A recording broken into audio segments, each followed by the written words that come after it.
Hello friends, welcome to our channel. நான் ரொம்ப நாளாகவே வீடியோ போடலை. திரும்ப நான் இப்போ தான் ஒன்று ஒன்றா ஆரம்பிச்சிருக்கேன்.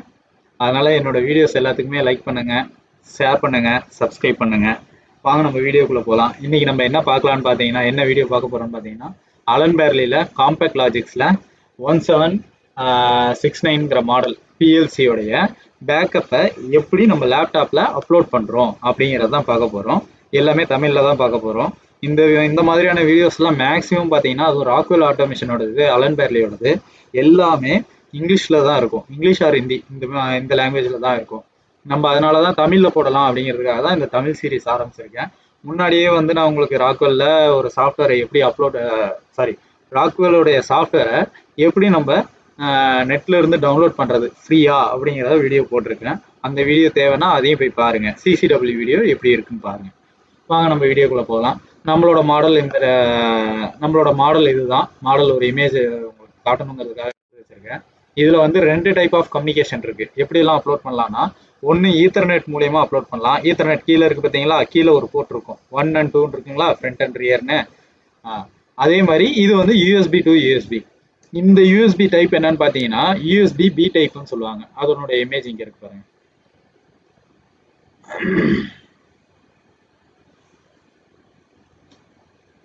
யூஎஸ்பி பி டைப், இதுக்கு பேர் தான் பி டைப்பு. இது யூஎஸ்பி ஏ டைப். நம்ம இந்த யூஎஸ்பி கேபிளை வச்சு தான் நம்ம இப்போ கம்யூனிகேட் பண்ண போகிறோம். ஃபஸ்ட்டு நம்ம ஸ்டுடியோ சாஃப்ட்வேரை நம்ம ஓப்பன் பண்ணிக்கலாம். ஓப்பன் பண்ணிவிட்டு நீங்கள் இப்போ தான் ஃபஸ்ட் டைம் பண்ண போகிறீங்க அந்த பிஎல்சியில் இருந்து அப்படின்னா, உங்களுக்கு ஃப்ரம் அப்லோட் அப்படிங்கிற ஆப்ஷன் மூலிமா நம்ம பண்ணலாம். அதே மாதிரி உங்கள்கிட்ட ஏற்கனவே இருக்குது, இந்த ஆப்ஷன் ஏற்கனவே இருக்குன்னா ஃப்ரம் இம்போர்ட், ஏற்கனவே நீங்கள் அந்த ஃபைலை வச்சுருப்பீங்க இல்லைங்களா, அந்த ஃபைலை ஃபோல்டர் ஓப்பன் பண்ணி அந்த ஃபைலை செலக்ட் பண்ணி எடுத்துக்கலாம். புதுசாக இப்போ தான் ப்ராஜெக்டே பண்ண போகிறீங்கன்னா நியூ ப்ராஜெக்ட் அது மூலிமா பண்ணலாம். ஓகேங்களா? ஃபஸ்ட்டு நான் ஃப்ரம் அப்லோட் அதுலேயே போகிறேன். நான் இந்த கேபிளை பிஎல்சிக்கும் லேப்டாப்புக்கும் கனெக்ட் பண்ணிட்டேன். அந்த USB A to USB B type cable connect பண்ணிட்டேன். ஜஸ்ட் நான் ஃப்ரம் அப்லோட் கொடுக்குறேன். இப்போ பிஎல்சி இந்த சாஃப்ட்வேர் ஓப்பன் ஆகும்.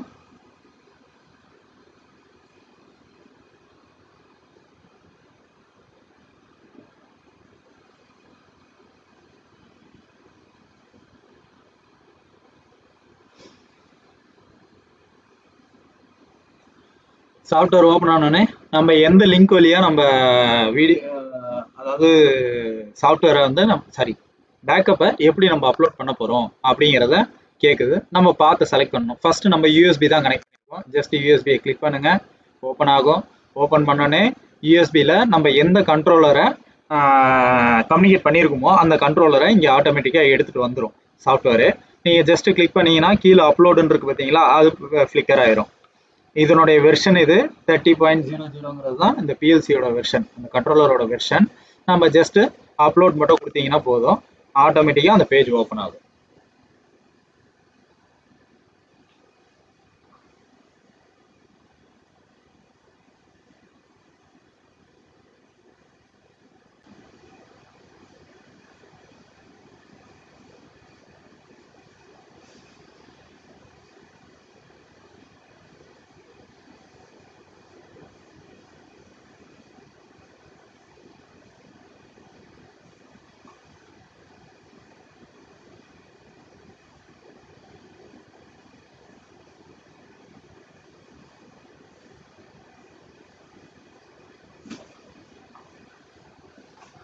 சாஃப்ட்வேர் பேஜ் ஓப்பன் ஆயிடுச்சு.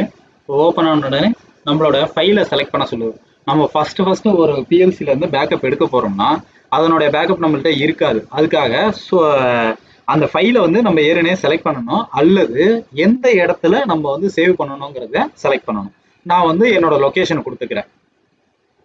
இந்த இடத்துல எனக்கு இந்த பேரில் சேவ் ஆனால் போதும் அப்படின்னு நான் ஒரு டேட்டை கொடுத்து நான் சேவ் பண்ணிக்கிறேன்.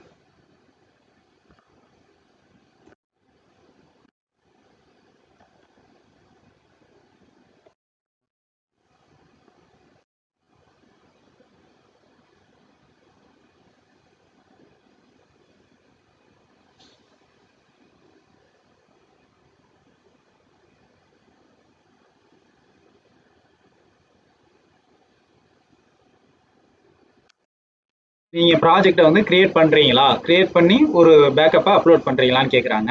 எஸ்ன்னு கொடுக்குறோம்.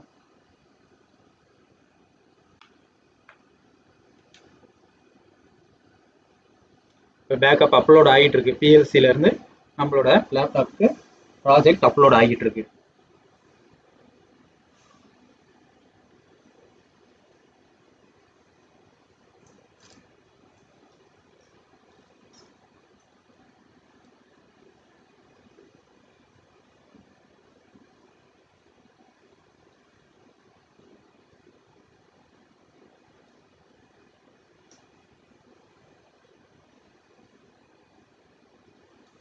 இப்போ பேக்கப் அப்லோட் ஆயிடுச்சு.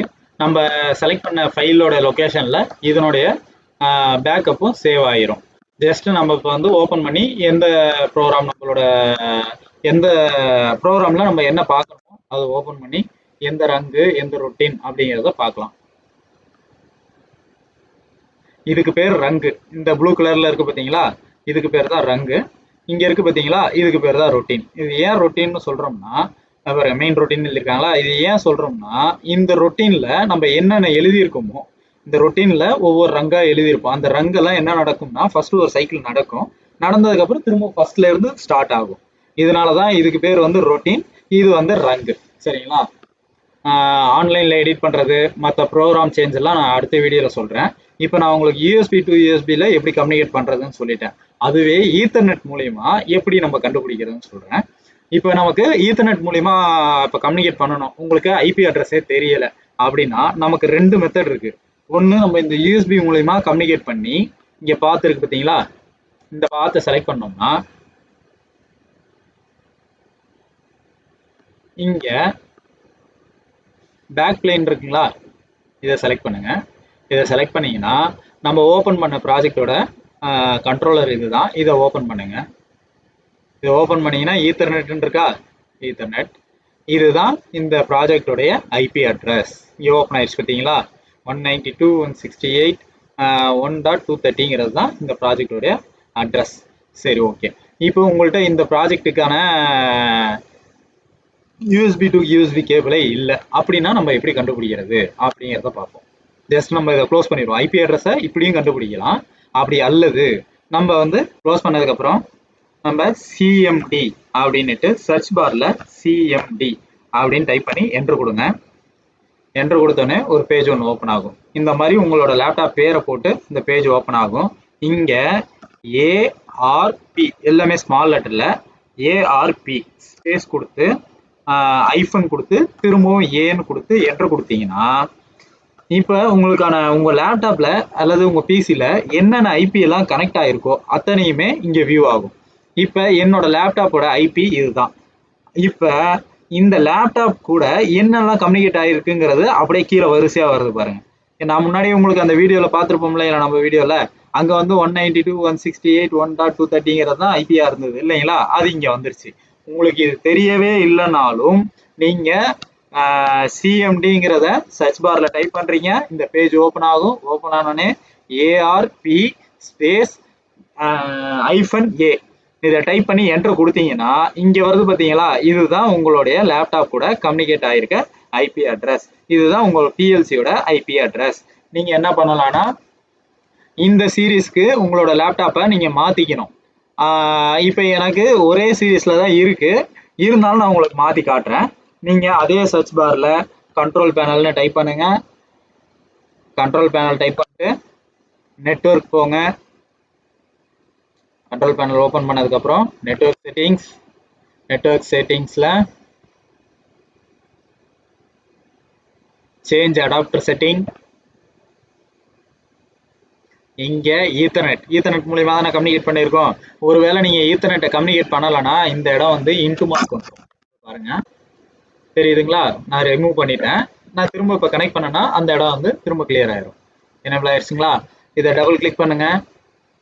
டபுள் கிளிக் பண்ணிட்டு ப்ராப்பர்ட்டிஸ் போங்க. ப்ராப்பர்ட்டிஸ்குள்ள ஐபி அட்ரஸ் 4, அதாவது இன்டர்நெட் ப்ரோட்டோகால் வெர்ஷன் 4. சரிங்களா? இதை தான் நம்ம ஐபின்னு சிம்பிளாக சொல்கிறோம். இதை டபுள் கிளிக் பண்ணுங்க.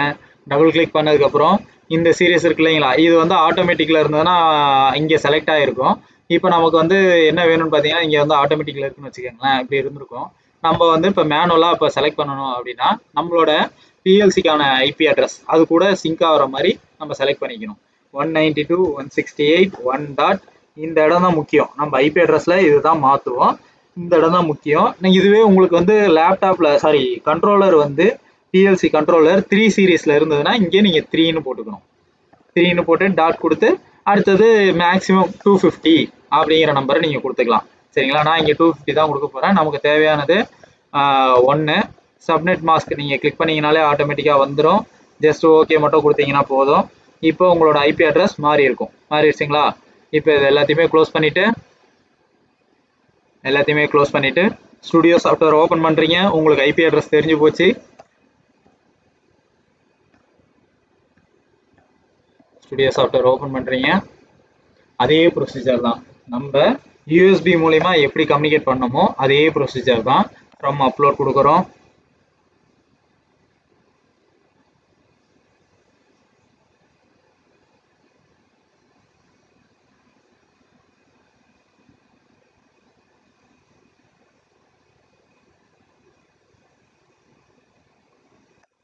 இப்போ இங்கே ஈத்தர்நெட் 1 கிளிக் பண்ணுறோம். கிளிக் பண்ணோம்னா இங்கே உள்ளதில் இப்போ எதெல்லாம் லைவ்ல இருக்குங்கிறத காட்டும். இப்போ இது எல்லாமே லைவ்ல இல்லை, இன்ட்டு மார்க் வந்துருச்சு இல்லைங்களா? பார்த்துட்டே வாங்க. இப்போ நம்ம பார்த்த ஐபி அட்ரஸ் என்ன? 192.168.1.130. இது மட்டும் லைவ்ல காட்டுது, மற்றதெல்லாம் இன்ட்டு மார்க்ல காட்டுதுங்களா? ஸோ இப்படி கிளிக் பண்ணுங்க. நீங்க ஓப்பன் பண்ணோன்னே நமக்கு என்னடா எல்லாமே இன்ட்டு மார்க்ல வருது, அல்லது ஓப்பன் ஆனோடனே எல்லாமே காட்டுது, எப்படி பார்க்கறதுனா கொஞ்சம் வெயிட் பண்ணீங்கனாலே இந்த மாதிரி இன்ட்டு மார்க் வந்துடும். அதெல்லாம் கம்யூனிகேட்ல இல்லைன்னு அர்த்தம். அப்படியே கீழே ஸ்க்ரோல் பண்ணிட்டே வந்தீங்கன்னா இங்கே நமக்கு தேவையான கண்ட்ரோலர் காட்டும். நீங்கள் அதை கிளிக் பண்ணீங்கன்னா இங்கே அப்லோடு ஆப்ஷன் எனேபிள் ஆகும். அப்லோட் கொடுங்க.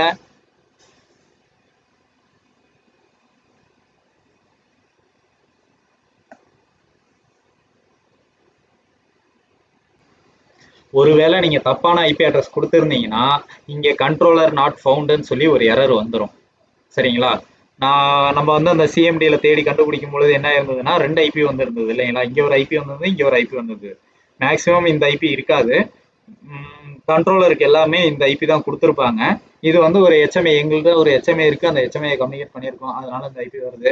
உங்களுக்கு வேற ஏதாவது கம்யூனிகேட் பண்ணியிருந்தீங்கனாலும் அந்த ஐபியும் வரும்.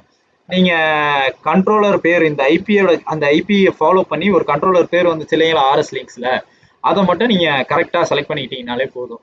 அதே தான் நம்ம ஃபஸ்ட் டைம் செலக்ட் பண்ணுறோம் ஈத்தர்நெட்டில், அதனால சோர்ஸ் ஃபைல் கேட்குது. நான் அதே மாதிரி செலக்ட் பண்ணிக்கிறேன், ஃபைல் லொக்கேஷன் எல்லாம் செலக்ட் பண்ணிக்கிறேன்.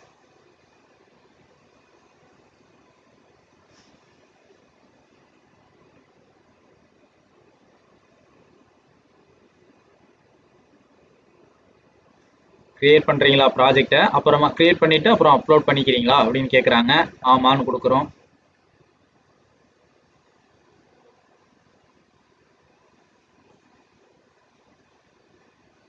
அவ்வளோதாங்க, நம்மளோட பிஎல்சி ப்ராஜெக்ட் வந்து லேப்டாப்க்கு அப்லோட் ஆகிட்டு இருக்கு.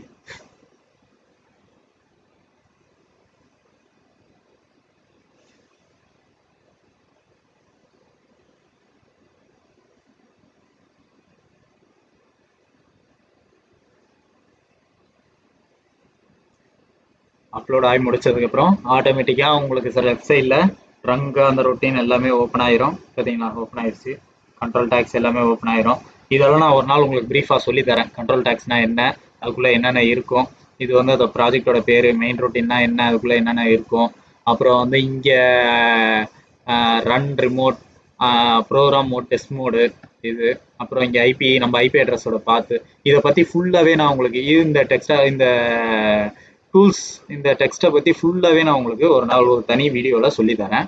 இப்போதைக்கு எப்படி அப்லோட் பண்ணணும் அப்படிங்கிறத பார்த்துக்கிட்டீங்க இல்லைங்களா? டவுன்லோட் பண்ணுறதுக்கு தனியாக ஒரு வீடியோ போடுறேன். டவுன்லோடிங் இப்போ நான் என்கிட்ட இருக்க பேக்கப்பே நான் டவுன்லோட் பண்ணி கூட காட்டலாம். ஏன்னா வீடியோட லென்த் ரொம்ப ஜாஸ்தியாக போகுது, அதனால தான். இதே ப்ரொசீஜரில் டவுன்லோடும் கொடுத்தீங்கன்னா டவுன்லோட் ஆகிடும். அவ்வளோதான். இப்போ நான் க்ளோஸ் பண்ணிக்கிறேன்.